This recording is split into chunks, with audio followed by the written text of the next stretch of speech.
Hola, aquí Renzo de Ende Studio y en este tutorial te enseñaré a cómo copiar y pegar un objeto en todas las mesas de trabajo con ayuda de Adobe Illustrator. Pero antes de iniciar, debo informarte que, para realizar correctamente esta lección, debes descargar los archivos editables ubicados en la descripción de este video. Sin nada más que añadir, iniciamos. Activamos la herramienta Selección y seleccionamos el diseño del papel membretado. Invertimos la selección actual para seleccionar todo el texto del documento, haciendo clic en Seleccionar, Invertir. Cortamos temporalmente el texto seleccionado, dirigiéndonos a Edición, Cortar.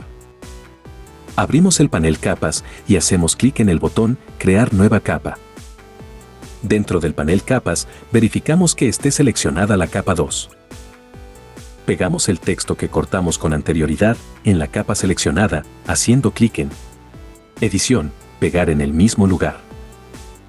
Nos ubicamos nuevamente en el panel Capas y seleccionamos todo el contenido de la capa 1. Cortamos temporalmente el objeto seleccionado de la capa 1, dirigiéndonos a Edición, Cortar. Pegamos el objeto que cortamos con anterioridad en todas las mesas de trabajo, haciendo clic en Edición, Pegar en todas las mesas de trabajo.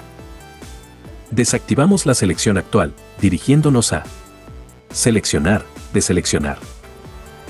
No olvides que puedes enviarnos tus avances en formato JPG para seguir trabajando juntos en el proceso de tu aprendizaje vía Instagram a ende_studio.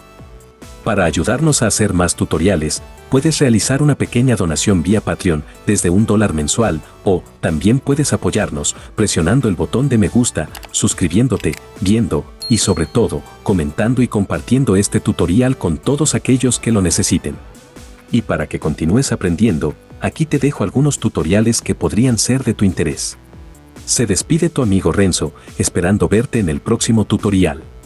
Que tengas un hermoso día. Hasta luego.